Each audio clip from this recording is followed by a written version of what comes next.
sort of thinking about life and the universe. And also, I know a lot of you all went to Errol Simengal's event this weekend on stock options, where he did the options blueprint. I'll make the recording available. I'll text it out to you guys if you guys want to get the recording if you missed it or if you want to watch it again. And Also, I spent the weekend just sort of reviewing what was happening in the world of finance and money and investing, so that I could look for opportunities. And one thing that I did on my Instagram, which is Dr. Boyce Finance, is I put something up there regarding Wendy stock, my assessment of Wendy's. Wendy's is intriguing. I told you I have a personal relationship with Wendy's because when I was a little kid, I couldn't afford to eat there. So my greatest fantasy in life was to be able to go to Wendy's and like order a cheeseburger, fries, and a drink, and have enough money to pay for all of that. And that still like makes me excited. The problem is like when you're 54 and you're a black man, you shouldn't be eating Wendy's cheeseburgers anyway. But I was explaining why I decided I wanted to buy some Wendy's stock. I feel like their stock has just been hammered really badly and it's undervalued. And most of the analysts actually say that Wendy's stock is worth $17 a share, but it's only priced at eight something. Now, the thing about it, the reason you have to take this with a grain of salt is because sometimes the world don't give a damn what the experts think. Sometimes the world doesn't care. Sometimes the world's like, yeah, well, you nerds in academia with your math formulas, you came up with this price, but that's not the price we're willing to pay because we want to pay for stock that has swag attached to it or that's very popular. And that's really consistently one of the biggest debates that happens in academia. It's like, what's the true price of an asset? And so my theory, though, my belief is I just really wanted to take a chance on this company. I said, man, this poor stock has been beaten up. It's down to $8 and something per share. I read the vision of the CEO. They got this whole thing called Project Fresh, where they're gonna somehow convince you that Wendy's is like health food now. I guess I don't know what the psyop is gonna be, but still, I was like, I like Project Fresh. They were like, we're gonna shut down our raggedy stores. We're going to expand internationally. We're going to make sure that we stay on brand in terms of quality. We're going to introduce some healthier menu items and get people excited about Wendy's again. And the biggest thing that was really interesting to me is that Wendy's has a lot of extra cash flow. And when a stock or when a company has a lot of extra cash flow, they can do things for their investors as little favors like buybacks. And a buyback would then allow them to circle around and sort of artificially boost the stock price just by taking some shares off the market. So I'm really curious about it. I'm not telling anybody else to go buy Wendy's because believe me, if you join me, if you go on this hill with me, just know that that if I go down, we all going down together. So you're gonna have to be ready for that. And in fact, the stock is down another 1.5% today, which might give me another reason to buy more shares, right? Because, hey, look, I might be wrong, but even when I'm wrong, I'm going to stand on that. So let me go in here and buy some more Wendy shares since it's down a little bit because I'm going to buy that dip. But y'all better get it together because now that I own stock in Wendy's, it's like we have a relationship, like we're dating now. And that means in this relationship, as a shareholder, I have certain rights. I have voting rights. And the remember, the company doesn't, the CEO of the company doesn't work for themselves and they don't work just for the company. They work for you. You are the shareholder. So that's why whenever the company wants to make certain decisions, they have to get the shareholders to vote on it. The shareholders say no, then it's not going to happen. So you have so again, people, sometimes people when they hear me talk about politics, they'll say, Dr. Boyce says black people shouldn't vote. And I'm like, no, no, no. I think black people should vote anytime you get a chance to vote. But I think you should also be voting with your shares of stock too. How about that? How about that? So never say I don't believe in voting. I really do. Just vote with your stock and do that instead. Anyway, so moving on. One of the things I wanted to share with you was okay. First off, I don't know. Did I show you all the picture of me flying when I was like I'm like a little kid with artificial intelligence now, and there was something where I thought it would be cool. Did I show you all that video? Did you all see that yet? Did I show you that? If you already saw it, you're gonna see it again. All right. So here's what I did. So I did this, and it's like this is how fast I fly away. You have to find something snazzy to say with your stupid video so that it doesn't look so stupid. And this is how fast I fly away when you don't want to invest for your kids. So that's me. And I didn't put some superhero music on it, but that's me like flying, and that's artificial intelligence. That's So I'm in the air and I'm flying away. And that's really true. If you're not investing for your kids, I become a snob. I'm the guy who's like, yo, look, if you love your kids, do you see how these kids out here suffering? Do you see how these kids are going through hell? Do you see what's going on TikTok? Do you watch TikTok and see how many 25-year-olds there are that are crying and sad because they can't pay the bills and they're having trouble adjusting to adulthood? Well, you're gonna have trouble adjusting to something if nobody taught you how to do it. Like if nobody ever taught you if nobody prepared you and then threw you to the wolves, and you're in a capitalist society that's based on economic warfare, where economics is used as a primary source of oppression. And they don't just do it to black people. Like this ain't just a black and white thing. They do it to all people that are not prepared. Capitalism, one thing you can say about capitalism is that if you was to talk to capitalism like a person and you went up to capitalism, you're like, yo, man, I heard you a racist. I heard you don't like black people. The capitalists, the capitalism monster would be like, yeah, you're right. I think I don't like black people. Sure, they're an easy source of money. But then the capitalist would also say, the capitalist monster, the beast, imagine like this big hairy monster. He would say, but if you think about it, I'll screw anybody that allows me to take their money. Like I don't particularly like black people. Like I don't wake up thinking about how I'm going to actually make black people's lives better, right? But really, if you give me a white man, I'll take his money too. You give me a green man, I'll take his money too. You give me a Hispanic, Jewish, I don't care. I'll take everybody's money because at the end of the day, the bottom line is the resources, it's the money. It reminds me of a conversation. I used to work when I was at University of Kentucky. I used to work in the dorm, and all the players would sign in, and I work in the football dorm and the basketball dorm. And there was one player from Florida. And I ain't gonna lie, if you from Florida, you don't meet like a brother from Florida where they talk and you don't even understand what they're saying. Like he had a bunch of gold teeth, but he was a good athlete. He was on the football team, and he dated all these white girls. And I remember asking him, I said, why do you date all these white girls? Like what's up with all these white girls? Because I didn't get it.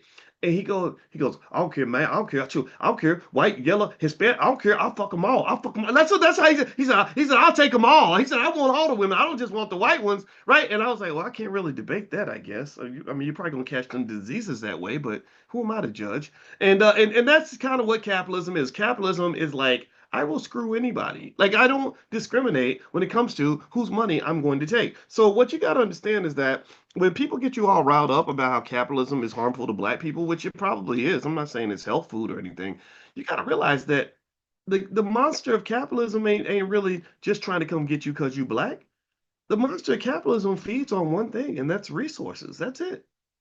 He eats resources. And so if your blackness becomes a tool and a pathway for him to get your resources in an easier fashion, then he will use that.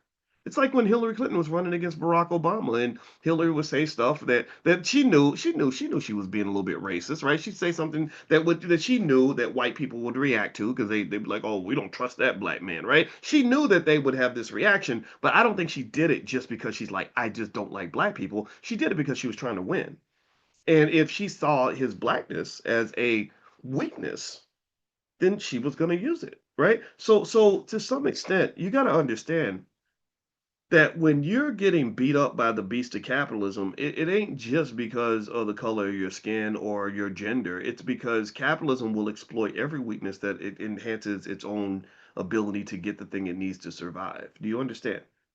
Like if they could get more money out of the white guy than out of the black guy, then they'd probably exploit him too. So really, I think we got to get past this sort of unconditional belief that every person who's not black is winning in a capitalist society because the data shows that's simply not true. And also, when it comes to getting back to that original point, preparing the children, it's up to you to get your kids ready. And if you're not doing what you got to do, if you're not investing for the kids, then they're gonna suffer. They're gonna be in pain. It's gonna be hell for them. And I don't think anybody wants our children to go through hell.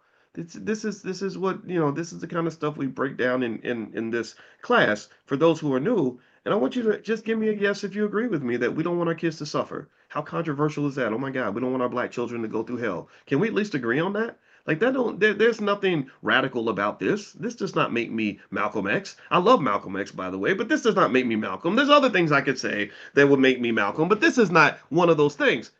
Loving your children is something human beings are supposed to do. You're not doing it because you're militant.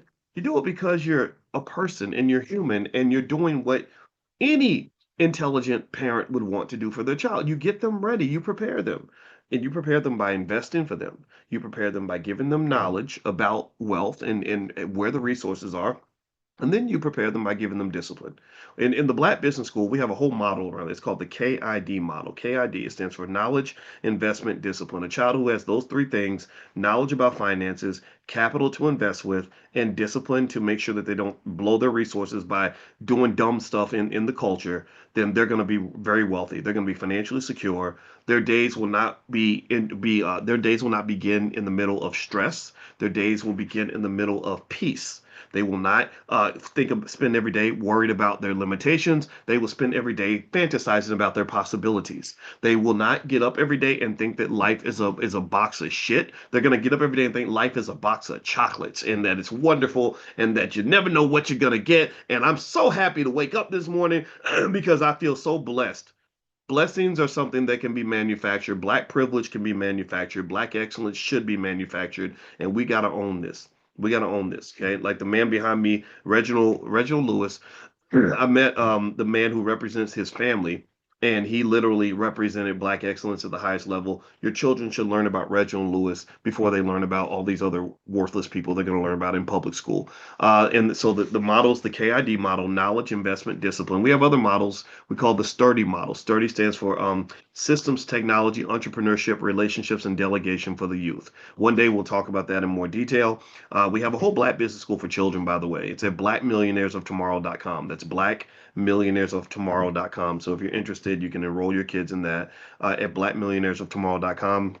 At the All Black National Convention, we're going to have our children's track. We're bringing that back again this year. It was really popular. We couldn't do it last year, but this year we're bringing it back so you can bring your kids. They have to be over 3. Like it's not a nursery. Like we don't have people that can babysit a tiny baby, but at least 3 or 4 years old where they can learn and play with the other kids, and you're okay leaving them alone in a supervised space, etc. Althea just mentioned. Thank you, Althea. She just mentioned that there is a museum. Did you say for Reginald Lewis? Wow, that's cool in Baltimore. I didn't know that. I didn't know that. I gotta ask the guy. I met the guy who represents the family. He's a nice guy. He talked to me a lot at the George Fraser Networking Conference, and so I think Reginald Lewis is a person that should be studied. All right. Now, with that said, let's move on. Let me show you something. Okay, so here's sometimes just walking through the Instagram and reframing thoughts that I had earlier is kind of interesting because there's always something there. All right, so if you ever want to know what my mama looks like, this is my mama, and I because this month has been just kind of weird emotionally. I've been thinking about my mama a lot because November is her birthday, and also she got sick in November, and her and my grandmother's birthday are a week apart, so it's like a crazy emotional time for me. So I'm processing that. I'm finding healthy ways to process it. So I decided to put a little tribute to my mother, and this is what I wrote. I wrote, my mother was encouraged to abort me. She was a broke 17-year-old girl, black girl. Of course, she was encouraged not to have her baby. Instead, she chose to give me life. It was difficult, lonely, and she would cry in her car for hours, not knowing what she was going to do. She told me about that. She said she would just get in the car and cry and cry and cry because she didn't know what to do. My mother and I, but here's the thing, things got better, right? It wasn't that was a temporary situation that she was in. It was not permanent. But, her choosing not to have me, that would be a permanent solution to a temporary problem. I'm not judging it one way or the other. I'm just saying that that's a fact, right? Me not living is permanent. Her being broke would lasted maybe 2 more years, something like that. And so we had many beautiful years together. And and as a thank you for giving me life, I paid her house off in retirement. So when I paid off my parents' house, they were thanking me profusely, but I said, no, this is your return on investment. I am your asset. That, in fact, I meant that very literally. I remember when I was 11 years old and I was in the grocery store and I helped my mother get something in the grocery store, and she said, "Coco, you're such an asset." And I don't know why, but for whatever, I didn't know what an asset was. I hadn't taken a bunch of finance classes, on all that stuff. I just knew it sounded good. And she got on the phone with her best friend Charlene, I'll never forget. And I said, "Mama, tell Charlene what you said about me." She said, "What? What did I say?" I said that I'm an asset. And she told Charlene that she said, "Yeah, Coco is such an asset." And so being an asset to my family was something that's what partly what inspired one of the commandments that I wrote in the book. Always be an asset to your family. I didn't just make sure I was able to show up for my parents. It was more like I just said that's one of my purposes. That's my purpose. Like mama and daddy and family, that's above everything else. What no job more important than my mama, right? And so it was twofold.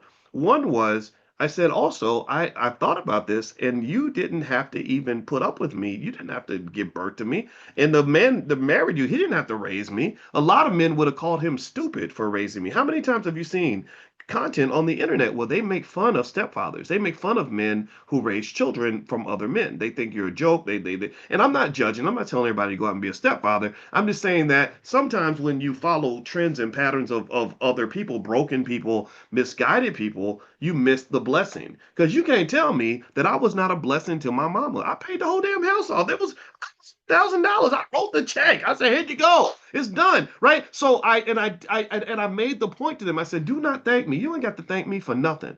I said, because I am, according to financial theory, I am a living manifestation of what it means to get an ROI. You made a sacrifice. The reward is that you have this son who will die for you and do anything for you. And now he was a little toddler that was a pain in your ass. You had to feed him. You had to put up with him when he was a teenager. You had to deal with all these other issues when you could have been out twerking. You could have been out partying. You could have been out getting high, but you chose to raise this child. So the reciprocity is that the asset that you poured into, you made investments in the asset. Because again, and not, you didn't just feed me, you taught me stuff, right? Because you could have neglected me, right? Because some people neglect their kids and the kids grow up and they become liabilities, right? We know families like this. Most of us do, right? So an asset isn't just something that gives you wealth. An asset is something that requires conscientious, intelligent investment. It requires training to properly manage an asset. And I cannot emphasize this point enough to you. I want to make it 100% abundantly clear. If I was to go and get a $10 billion factory that makes battery parts and give it to anybody in this room, well, a lot of people would probably lose money because they have this factory. They wouldn't know what to do. If you don't know anything about making batteries, you don't know anything about running a business, you don't know anything about managing a team, you don't know anything about international trade deals, right? So managing an asset properly requires a certain degree of skill and focus to get the job done and to extract the wealth that is there. Right? Even if the gold is buried in your backyard, you will never get rich from the gold buried in your backyard if you don't have a shovel and you don't know how to use it and you ain't got the time to go dig for it. Right? So ultimately, an asset is something that is very deep. It's a very deep idea. It's not just money. I just beg you to never ever think of assets as only money. A lot of assets are people, and this is not me saying it to make you feel good. This is true. Go back to slavery. Slaves are assets. You could go get a bank loan and say, I don't have no money, but I got 50 Negroes. They say, "Oh, well, you're very wealthy, sir. How much do you want?" Right? How much you've got plenty of collateral, sir. That's it. Your asset. Oh, you're a wealthy man. Well, how can you say I'm wealthy? I don't have any money. But you got people. People are more valuable than money. So let's just be clear. My mama might not have had no money, but she had Dr. Boyce Watkins in her belly. I think I was an asset. I don't know. I'm not sounding arrogant, but yeah. And then she didn't just have the little asset in her stomach. She poured into the asset. My father poured into the asset. Just like getting the factory and getting the train and running the factory properly so that you can extract the value. Because if I give you something like that and you don't know what you're doing, or you do it sloppily, then it could be the worst thing that ever happened to you. So I want you to pay attention to how many people have children and they don't pay attention to the asset. They don't get any training on how to properly pour into the asset. They abuse the asset. They're yelling at your kids, beating the hell out of your kids, mistreating your kids, abandoning your kids, teaching your kids the wrong values, making them into lazy little sons of bitches. Well, then guess what? That asset turns into a liability. How many times have you seen a parent who has a child that's on drugs and the child is a threat to the dang parent? I'm not trying to be mean. I'm not trying to, I understand this is very personal because I know people that are dealing with this. And I'm not judging at all. Don't please tell me, please let me know you understand. I'm not being judgmental. But what I'm saying to you is that when we undervalue black children and we undervalue the black family and we don't pour into the children and the family at the level that we should, you turn your assets into liabilities. I know a woman whose son was so doped out on drugs, she had to hide from her own child. She had to run when she had to delist her address so that her son would not find out where she lived because she knew her son was going to come in the house and rob her. What the hell is that, man? That's crazy, right? And I'm not judging her parenting skill, none of that. It's really just a statement in terms of how things can vary, right? So imagine if I was the same person with the same passion and determination that I have, but imagine if I was on fentanyl and all I cared about was the drug, and I would still be pretty energetic. I know I have energy, and that's okay. I'm okay with that. But I would probably be an absolute wrecking ball in the life of my mother and father.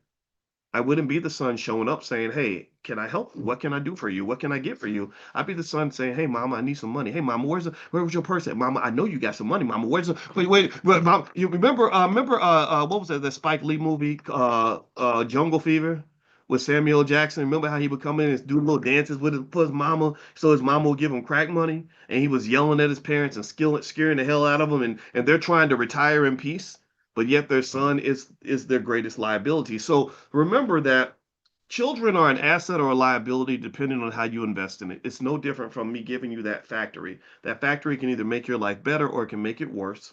So if I was to give you a factory right now and I said this is a complex uh, operation, but if you take the time to learn how to use it, it can make you rich beyond your wildest dreams. Imagine that. What would you do? Well, you would go get training on how to run that factory. You would outsource and hire people. You would go get experts to help you maximize the value of this asset because you'd be thinking, wow, if I do this right, this can be the best thing that ever happened to me. So if that's true for that factory, then why is that not true for your child?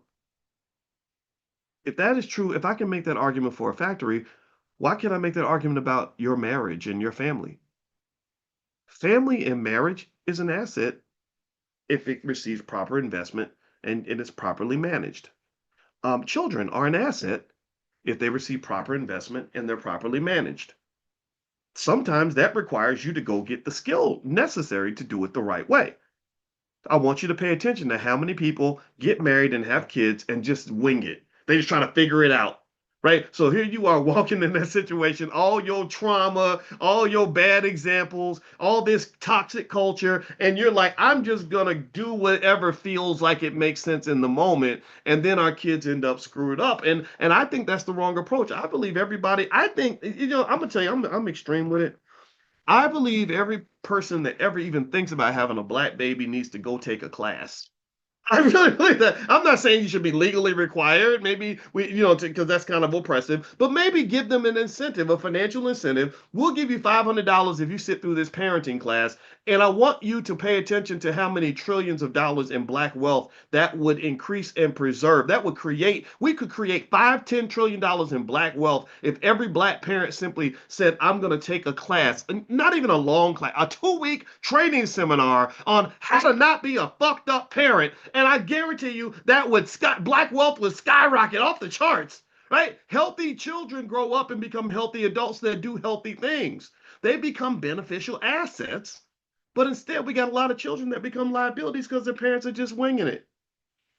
Or the asset gets neglected. Maybe because the parents are too busy chasing a career and chasing clout on Instagram or whatever the hell that people do with their time, instead of actually believing that, hey, me spending time with my child is just as important as me going to work for that white man. You'll invest 100,000 hours of labor making that white man happy at that job, but you won't invest that same amount of time in your family and your kids because somebody lied to you and told you that that was the asset. But you got to understand that factory is not your asset. That's his asset. That job is not yours. That's his job. He can take it away from you at any moment. You cannot pass that job to your children, but he can pass your job to his children if he wants to. And they'll find somebody to replace you, and you die at your desk, they'll replace you in about a week because they got to keep the operation going. So we know that you are very good and you are very well trained at investing in the assets that are owned and controlled by other people. You got that from slavery. In case you're wondering, congratulations. Good for you. We've all learned how to be great slaves. But at what point, I think you got to ask yourself is when am I investing in assets that belong to me? In every single argument I just made about the children, it can also be made about financial assets. Your stock portfolio, your real estate, your own business, but then even more deeply, the human beings that you have been given stewardship over. You have these beautiful little people that can be anything that you train them to be. And some of us don't see the opportunity. We see the children as an expense. And it's not just a black issue, it's an American issue. America does not invest in its children. That's why China is going to dominate the United States. 50 years from now, we won't even be close. Because one of the benefits of socialism, communism, all this stuff that the Chinese they're kind of mixed. They're kind of like partly communist, but when it comes to the money, they become a little capitalist, but not too capitalist, right? But one of the things they do as a society that America does not do is they invest heavily in children. I told you about the stock. Anybody know my Tekadu story? My investment in Tekadu? I had $100,000 investment in a Chinese company called Tekadu. I don't know. I didn't know much about exactly what they did. I don't know where their factories are located. I just know this stock made me a lot of money because I sold the options every week, and I would make $5,000 a week selling stock options on this stock. It was a wild time. It was beautiful. Well, Tekadu stock was at $31 a share, and I was making a killing on it. So, and I wasn't it wasn't from holding the stock; it was selling the options. But holding the stock was making money too. Suddenly, this stock drops from $31 down to 3. I've never seen that before in my life. I didn't know. I mean, I should have known that that happens. I just didn't think it would happen. You see it. Like I seen it in the data, and stuff. But I was like, no, there's no way. The stock going from 31 to 3. What? Right? So I'm just like telling Alicia, like, oh my God, this stock. I could have bought my put options, and I didn't buy my puts, and I'm mad, right? But here's the thing: the reason that stock dropped from $31 to 3 is because the Chinese government realized that the industry that Tekadu was in, which was after school tutoring for children, it was this industry was putting too much pressure on the kids, and it was affecting their mental health in a negative way. So in China, when when the party decides they want to just do something and get something done, they just do it, right? So they literally wiped out the entire industry just like that, and they did it because they said, look, some things are more important than money, and one of those things is our children. So if you go to China, you'll not just see them making moves like that. You'll see them training their children on artificial intelligence at a very high level. Most of their 9-year-olds know more about AI than our adults do. They're also training. They're also making massive investments in things like quantum computers and training millions of people on all different kinds of technology that's going to make them super strong. In fact, China produces more engineers in a given year than the United States, India, and Japan combined. Just that fact alone just points to the fact that they're going to have a type of dominance that we won't be able to keep up with. And then I want you to compare that to America. In America, you got a lot of schools where your kid could get shot at school or on their way to school. It happens all the time. It just happens to black people. That's why they don't put it on the news. You have schools where, in Chicago, we've got over 40 schools where there's not one single child that can read or do math at grade level. You have schools in the U.S. where kids they're just not prepared. They're not trained on basic ideas and basic information. They got to go work at McDonald's, and they you have to show them pictures of the food because they can't do the math. They can't read the word Big Mac and know that it's 4.99 or whatever, right? So ultimately, this is what America has become, and I think that this is something that you should pay attention to, so you know how to walk away from this, right? You don't have to submit to this. You don't have to be victimized by it. I share it with you because there's like a way to kind of get away from that, right? Like because you have a choice. We all have choices, right? So I would encourage you to look at those little assets and never ever fall for these stupid studies where they talk about raising children as if it's an expense. They always say like, well, it's almost like the other myth, like when they talk about black spending power. And I'm like, stop calling it black spending power. It's investing power, but you kill the power when you spend all your investment money. Like that's not. It's like somebody talking about hoe power. Like there's no power in being a hoe. Right? You know what I mean? Like that's kind of what you know what I mean. Like we're trained to be these little financial hoes, and they're like, oh, you're so powerful. I don't feel powerful. I feel used, abused. used up, like I mean, really, I mean, but that's what it is, right? So the idea that we celebrate black spending power is just the weirdest thing. I think that we should start talking about that as investing power, because that's when you're taking the asset and making it into an asset instead of turning it into a liability. Excessive black spending creates lots of liabilities. And when it creates liabilities, it's not making you powerful, it's making you powerless, because debt ultimately is a pathway to slavery. It's a gateway drug to various forms of economic slavery on the corporate plantation. And that's exactly what you're fed from the time you're born. And so they give you this myth that somehow you're more powerful because you spent a bunch of money on Gucci belts and Mercedes Benzes and all this other stuff. And ain't nothing wrong with a Gucci belt, ain't nothing wrong with a Benz, but you should have invested for yourself first, right? So the same thing is true when you talk about kids. Stop talking about the money you spend on your kids as just an expense. Yes, kids will get on your nerves. Believe me, I know. Yes, kids are, there is a lot of money that has to be spent to raise a family and take care of children, 100%.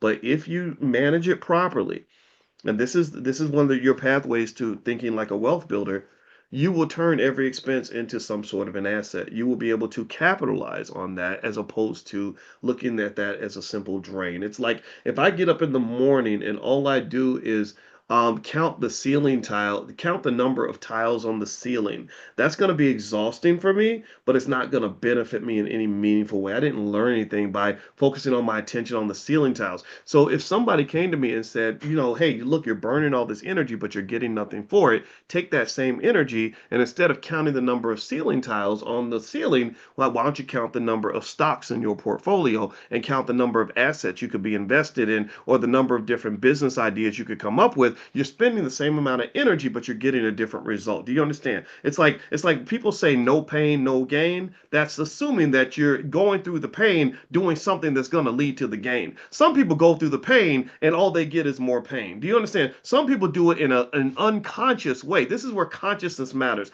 I got to start something with the end in mind. I got to have a goal and say, what's supposed to happen when all this is done? That's called dynamic optimization. It's the same logic Jeff Bezos used when he decided to found Amazon. You start at the end and you say, okay, I'm going through this hell. How am I going to make sure that there is gold at the end of the rainbow, that there's a reward that we're going to benefit from, right? So if I get up this morning and I spend a lot of energy, I'm not going to spend energy doing something stupid. I'm going to spend my energy in the gym lifting weights, which I did. Why? Well, because in my head, I'm like, if I do this, then I'm going to have stronger muscles and I'm going to be healthier and I'm going to get the gain that comes with the pain. So just because you went through the pain does not mean that you're going to get the gain. It is the conscious pursuit of discomfort or breaking out of your comfort zone or the conscious pursuit of sacrifice that leads to the reward. Some people sacrifice and never get the reward. So spending is to some extent a sacrifice with pretty much no long-term reward. You get a temporary dopamine hit, right? You get to dress fly, you get to drive something nice,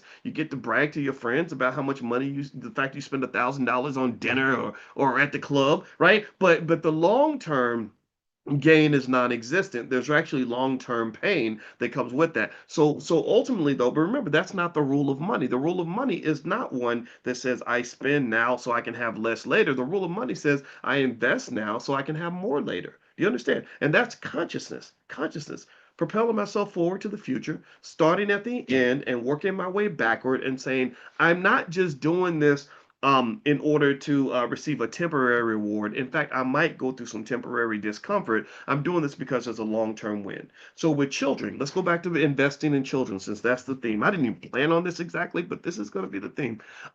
When you invest in children, I really encourage you to understand that that 6-year-old is not going to be six forever. That 12-year-old is not going to be 12 forever. That 12-year-old is going to be a 30-year-old one day. And when they're 30 and you're 55 or 60, they're going to be an asset to you because you made the greatest investment of all. The greatest investment of all, I don't care what nobody says, the greatest investment of all, the asset that we have in complete abundance as a community is love. It is love. When I dropped off little Taylor this morning, she was having a bad day. She was crying because her stomach hurt and her hair was messed up. and I'm trying to figure this out as a dad. And literally in that moment, I was like, okay, I need to really, really focus on how do you deal with a little girl who's having a rough day, and what do you say? Because me as a man, as a guy, I'd be like, come on, you can do it. Like that's how we operate, right? We operate on this testosterone, but I'm like, no, we can't do that. Okay, we got to listen, be patient. I got to give encouragement, but not be too pushy. Like doing all these things. Well, why do you do all that? Well, I'm doing all that because I'm making the investment in love. I'm like, hey, look, I want to be here for you, not for selfish reasons, but one kind of selfish reason is maybe one day you'll be there for me. Maybe one day you'll walk me into the nursing home and I won't have to go in there by myself. I don't know. Like I have no idea, right? And the thing about an investment though too is every rule of investing still applies. Sometimes you make an investment and you don't get the return on investment. Sometimes you invest in a stock and you make the sacrifice hoping the stock will go up in value, and sometimes it doesn't. Sometimes it goes south. You know, like maybe our kids turn into something other than what we planned for them to be. But one thing I do know about receiving long-term rewards from any investment is that nothing good will happen if you don't try. Do you understand? Right? Like making the sacrifice doesn't guarantee you're going to get the gain. But if you don't make the sacrifice, then you're guaranteed not to receive anything. Do you see what I mean?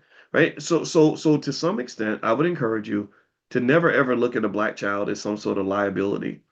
They're only a liability because we choose to make them into liabilities. But if we choose to make them into assets, they become the greatest assets ever. I always tell you my greatest business move ever was when I changed my little baby brother's diapers when he was a baby. I used to babysit him all day. I was 13, he was 0. He was like not even 1. And I hated it. It was hard. I didn't get to go out and play with my friends, but we bonded like really, really deeply, like almost like a father and son in a way. And that really played a big role when he grew up and became this smart Cornell graduate. He's friends with billionaires and all this other stuff. And he never ever forgot me. He never ever like deprioritize me. He's always showing up for me in every way. To this day, he shows up for me on that level. And the foundation of that was formed when he was young and tiny and vulnerable. And I could have easily ignored him and said, I got to go play with my friends. I don't care about you. I don't care how you feel. I have no time for you. Right. But because luckily, I'm not even going to say I was thinking about these things at 13. I don't know. He's my brother, right? And my mama told me to watch him, right? But that was the greatest investment I ever made. Like that literally, I've made some money in my life, and I can tell you without any doubt whatsoever, that would not have happened without my brother's support. Because there ain't nothing like having a relative who will come and work with you when you're broke, right? Or somebody who's gonna stay by your side, and they're not just there for the money, right? Like so, if you got somebody like that in your family, somebody like that in your life, I want you to take a moment. I want you to reflect on that. I want you to become conscious of that. And then I want you to really look at that person, that child, that parent, that friend, that spouse, whatever. And I want you to realize, okay, this person's an asset. And I cannot forget that. And consciousness means I'm going to invest in you as much as I invest in that white man's job that I go to every day. I'm going to really pour into you in a way that is thoughtful and careful and strategic and beneficial to everybody in this ecosystem, so that we can find a way to win. Your greatest assets are usually all around you. I promise you that. I promise you. So with my mother, I brought my mother up. Thank you for letting me talk about that. It helps me. It's therapeutic for me. But that was my goal. It's like, no, mama, I will walk through fire for you. And I'm gonna do it because I'm offended by the idea that somebody tried to convince you that because you were 17 and didn't have no money and you're a little black girl in the hood, that somehow your baby is not worth anything and that you would have been better off dumping me in a garbage can or something, or whatever they do with aborted children, or what, I don't know, and going and getting some job. Like if you climb the corporate ladder all by yourself, and somehow that is a better outcome than you and I hustling together and fighting through society's challenges with love and support for each other. My mother became 10 times richer had giving birth to me than she ever would have been by just going off and getting some damn job. And I'm not disrespecting anybody's choices. I'm not here to judge anybody for any decisions. I'm just telling you, whatever decision you make, you think it through on your terms. You go by your rules. Don't listen to society, because remember, society, America is a society that is struggling. America is a society where the population is declining. Like we're having population collapses all around the planet because people don't value children as much as they value their damn job. What did that get you? Now they're all in crisis mode. Oh, the rebirth rate isn't high enough. Yeah, because you forgot that those little sons of bitches that you thought were just a waste of your time, that's your future right there. That's your DNA. Like if they're not here, then you're not here. You die. You cease to exist in the next generation because you didn't think to invest in that. So investing in children has to be right up there with stocks and real estate and everything else. Make sure you're making those investments. And if you ain't got no kids, that's okay. You can invest in somebody else's child. That's what I did. I don't got as many kids as I want, but it's all right. Show up and you in my space and you need my help. I'm gonna have your back 100%. So anyway, let me keep going. Let me finish up on a couple points. One thing, number one, the crypto club meets tonight, by the way. So if you want to join the crypto club, you can go to b1crypto.com, be the number one crypto.com. I want to mention that to you. So b1crypto.com. A lot of opportunities are in crypto right now, by the way. Like crypto is dipping. Bitcoin is below 100,000 for the first time in a long time. I bought some Bitcoin, right? And I believe that Bitcoin is worth looking at. The other thing I want to mention is Friday night at 11. We're gonna do a financial slumber party. In the financial slumber party, we're gonna play some music, have some fun, wear your pajamas, bring some popcorn, and we're gonna get in a private Zoom and just have fun and play music and stuff. But then also we're gonna learn finance.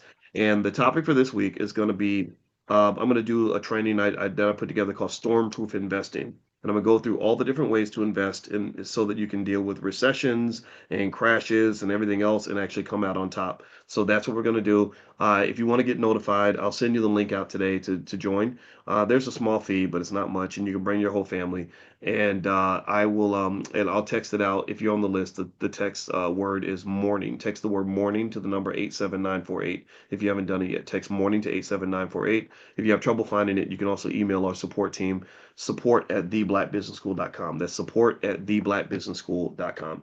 Now, in honor of Reginald Lewis, one of the greatest black men ever, I want to share with you a list of stocks I that I curated based on what I call Wall Street heavyweights. And these are basically just really good banks that I think are going to benefit or be able to they're just good at making money. And I think the banking industry is worth looking at. And these are some Wall Street firms that I really actually enjoy as assets. And so I'm sharing that with you as well. So you should see the link in the chat. So feel free to take a look at that list, and it's not investing advice, of course, but it is a list that you can take a look at if you're trying to figure out, should I buy J.P. Morgan Chase or Goldman Sachs, stuff like that. So the Wall Street heavyweights list is in your in the chat. And one last thing I want to mention too is I saw this story about Harvard. Did anybody see that where Harvard University basically finally, and to their credit, they finally acknowledged something that a lot of people have known for a long time. Is this that they inflate their grades big time? Like Harvard has a big issue, and like a lot of schools have this though. It's not just Harvard. They have a big issue with grade inflation. And this is something that has always bothered me. I didn't pick up on it until I got to Syracuse University. And when I was on the faculty at Syracuse, I remember that there's something about kind of like it was really hard to figure out how to teach elitist rich kids that kind of feel like the professors work for them, and so at Syracuse, we saw I saw the great inflation there as well. And Syracuse is not Harvard. Syracuse is kind of like the school that you sent your child to if they couldn't get into an Ivy League school. So you had Ivy League money, but you didn't have Ivy League intelligence. And so Syracuse, unfortunately, probably produces as many alcoholics as they produce college graduates, and that's just the fact. They're known as a party school. One of the students wrote a Wall Street or like a New York Times best-selling book. I think it was called Wasted, and it's like a picture of her on the curb, like bent over, like she had just vomited because she had been drinking so much. And she talked about how much alcohol she consumed while she was there. And I remember that she had health problems because of it, because alcohol is so poisonous, it's so bad. And the smartest things that people figure out is to stay away from alcohol and drugs. Like if you really look into it, what it does in terms of causing dementia and cancer and everything else. Like when I see Hollywood stars that have all these health problems later, they either die young or they have, something going on neurologically or whatever. I always ask myself, I wonder what they were doing 30 years ago. Like how much partying were they doing?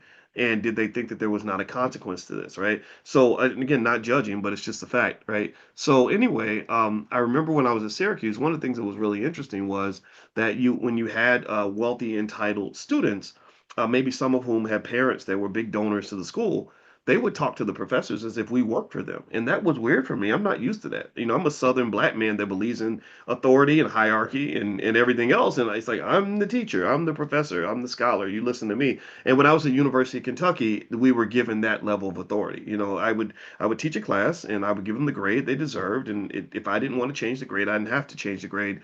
Whereas in some institutions, they will pressure the professor to not be so tough on the students. So this is not something to blame the professors for, in my opinion.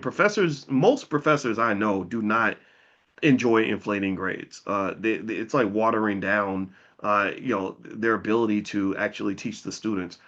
This actually comes, I think, mostly from the pressure, the financial pressure on the institution.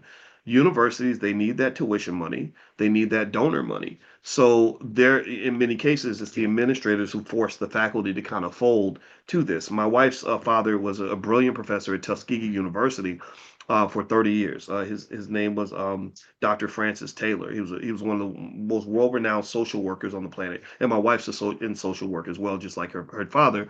And one of the beautiful things about HBCUs, like Tuskegee, is, from my impression, they operate on old school principles of discipline.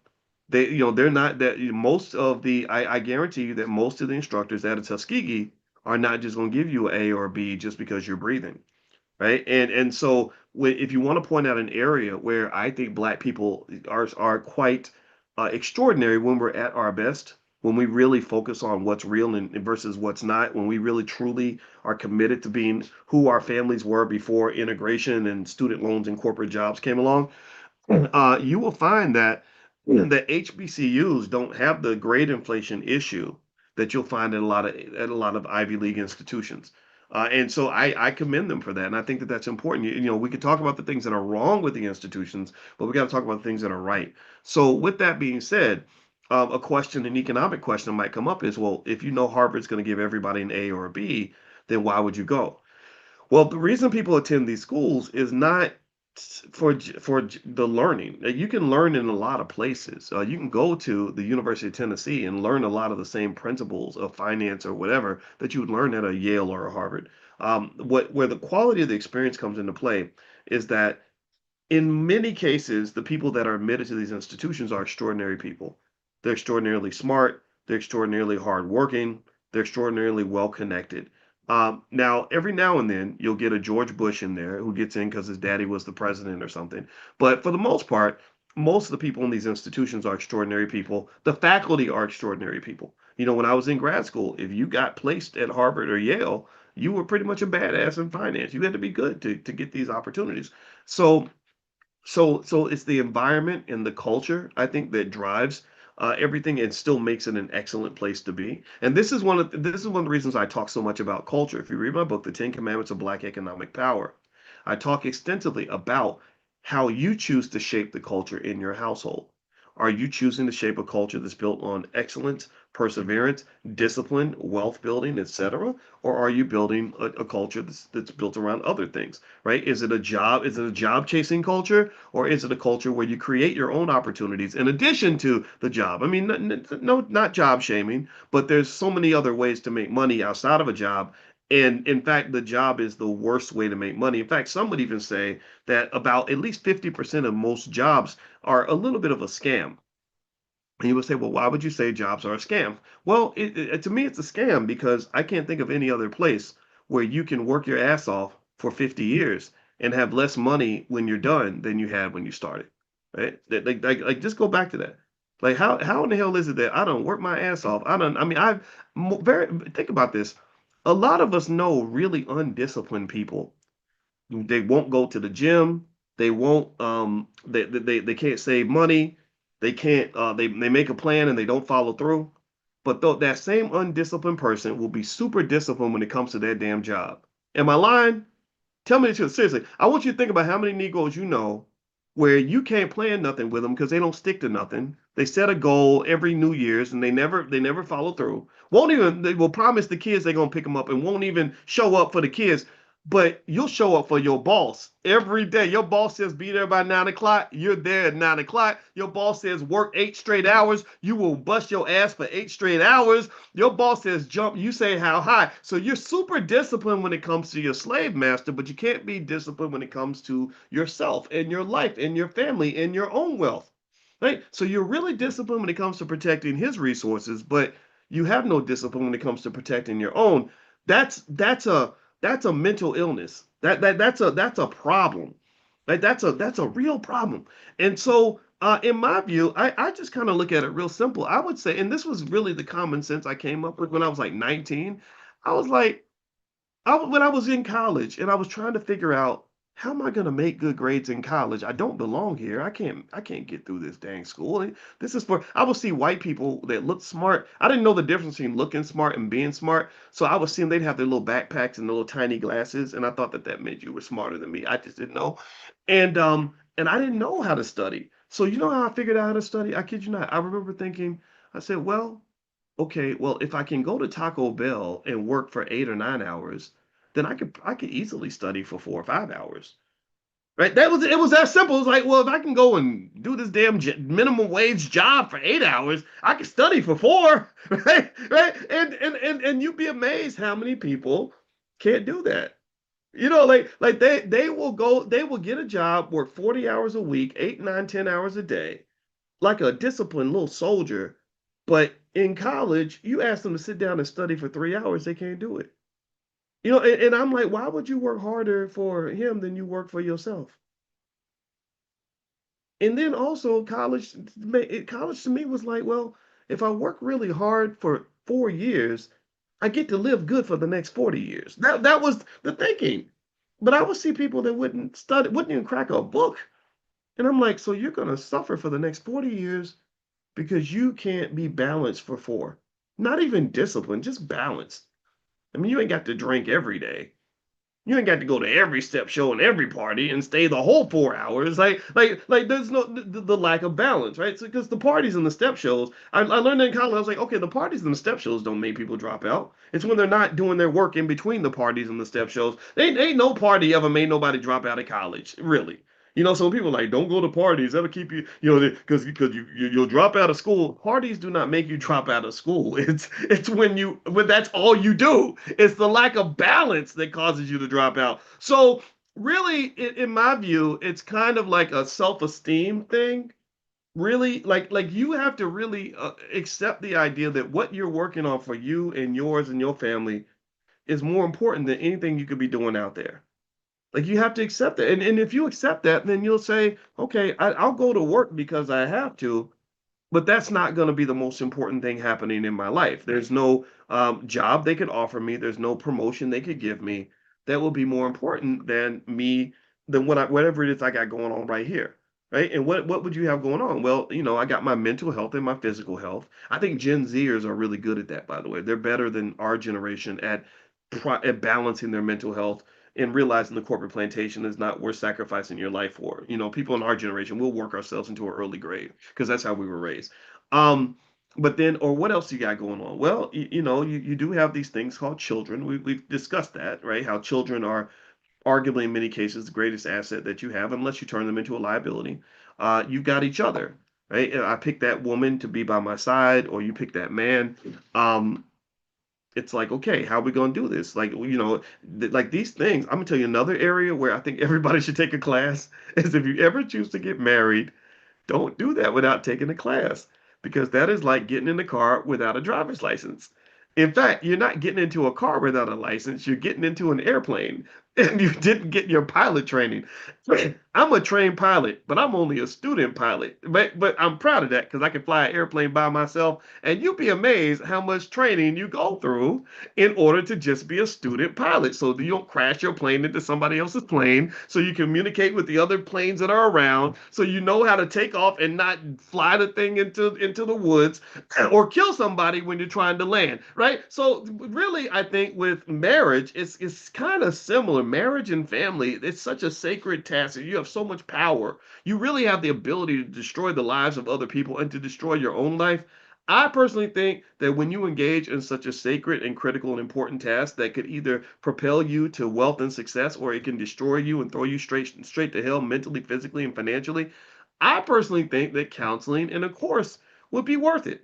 I mean, why not take a 6 week class on making the biggest decision of your life? You went to college 4 years so you could go learn to work for that white man. You went to school 4 damn years to get a degree, to get a job. So if you went to school 4 years to get a degree so you can get a job, some of y'all went to school 6 years, 8 years. You did all that for a job, but you won't go to school for 6 weeks for your family?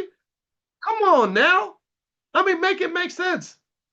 Again, nothing I'm saying is radical. I think it's like, no, it's the flow of things.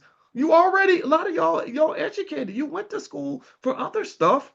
Go to school for the things that matter. But see, in order for you to do that, I think it's like you got to sit back and ask yourself, like, what really matters?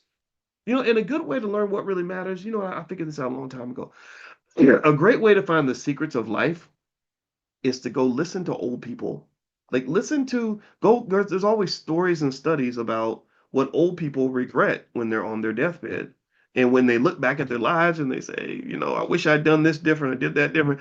And a lot of them, when they're like about to die, they're not like, oh gosh, I wish I'd worked another 1,000 hours to get that promotion, or I wish I'd gotten that job instead of this job. No, they're thinking about like their kids and their family, and also they're more likely to regret. This is why another reason Jeff Bezos started Amazon is he figured out something that's true. He said that people tend to regret what they didn't do more than they regret what they did do. So what that said to me was, okay, if you're thinking about making the investment, make the investment. If you're thinking about making the move, make the move. Because you can always go back and fix it and repair things later on. But it's hard to, like when you're living with that regret of missing out on something that you could have done and that window of opportunity shut, that option is no longer available. The word options is very important, it's very sacred. And then that speaks to you kind of having the consciousness to be able to really process this instead of figuring it all out when it's too late. Right. So one aspect of consciousness is propelling yourself forward, imagining yourself on your deathbed, and really trying to lock in on the things that are going to be your biggest regrets 20, 30 years, 40 years down the line, as opposed to just doing what everybody else is doing. Because I don't think we live in a very conscious society. And I think that that is very deliberate. I think that they deliberately keep the consciousness low. That's that's why the CIA killed Bob Marley and stuff like that, because he was promoting this idea of a collective consciousness. One love, unity, we love you. They're like, oh, we don't want all that, so they poisoned him. They put the cancer in his foot. Did you? I know y'all know the story with the CIA agent he met in Central Park who gave him the gift of a new pair of shoes. That's why you can't trust gifts. And people come to my stuff and give me gifts. I'm like, I hand it to my security guy. I'm like, I ain't touching that.